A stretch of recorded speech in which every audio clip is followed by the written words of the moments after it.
Hi, this is a quick overview of the permission settings in Google Calendar. To demo what I'm going to be going through today, I have three rooms, the blue, the red and the yellow, and I've got a manager permission, the power to do pretty much anything with all three of these.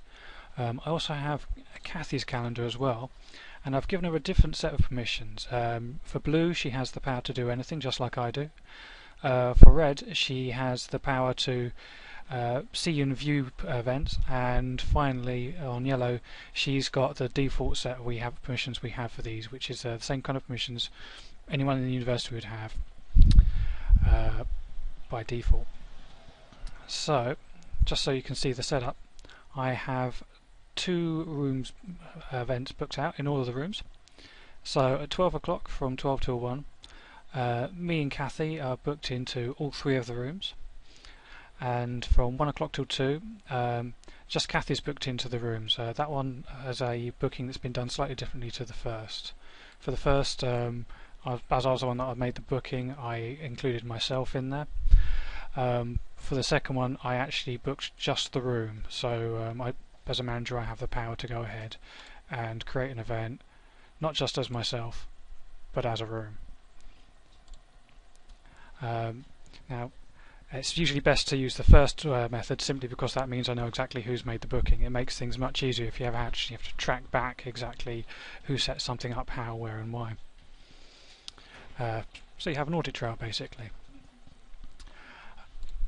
Now back in Kathy's calendar, the important bit is what can someone do with these events. So for the first one, for the blue room, I've got the power to remove it because I've got the power to do anything as Kathy with this room. As you can imagine, that could really screw up someone's booking. For the red room, I can't actually do anything with it. All I can do is I can see the details of it, I can see who booked it, I can see who's going to be there, but I don't have the power to delete it. And finally, the default settings, I just know that the room is there and it's busy. I can't actually see any details of who's booked it, what's going on in there, anything. For all of these, I can't do anything with them, like drag them around or anything like that either. For the other one, I can see who created it, which is kind of nice, but and I can see who's going to it, and of course I can still delete it because I have the power to do anything. For this one, I can still see who created it anyway, which is still kind of useful to know. Maybe I don't have to be so strict about the rules for that. Still good to know, and once again I can't delete it. I can see some more details, but that's all. So if I was, say, an academic, it would probably be useful to have either one of these two settings, because of course we don't want people to be able to go ahead and delete other people's bookings willy-nilly. But how would it work in real life? If I was to go ahead and make a brand new booking from 2 till 3 as Kathy, so just a little test booking, and I wanted to add a room. Now as Kathy, I can still go ahead and use two of the rooms. Now if you remember, Kathy has the permission to do anything with the blue room. I can only view the red room, but I can still add it to events.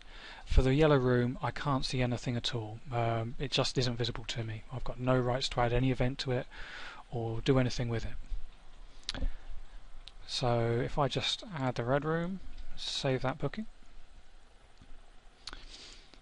you'll see that I've made a brand new booking, and as an academic, that's fine. It's kind of accepted it.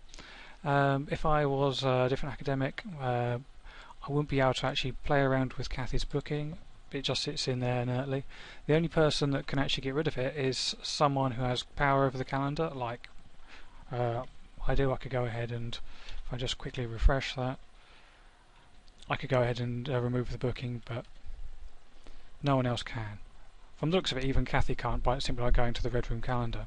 She can get rid of it if she goes back to her booking and, say, amends the time. That'll update.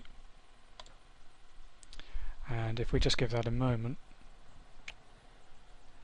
if I grab the right one.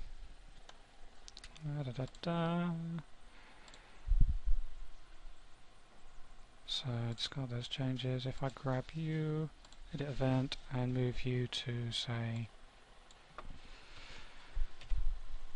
3 o'clock, I'll move that across, and the booking moves with me. And if I delete the booking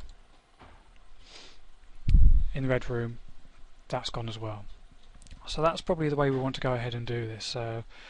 So make everybody have permission to actually be able to see the events, but not to change them. So in the list of permissions that you're allowed to give to people, which I'll just bring up now, basically they'd want to see option number 3, see all event details. That would give them the rights to go ahead, actually add new events to their own calendars, but they wouldn't be able to amend or remove the events of anybody else. I think that sums it up, so I'll leave it there. Thanks very much.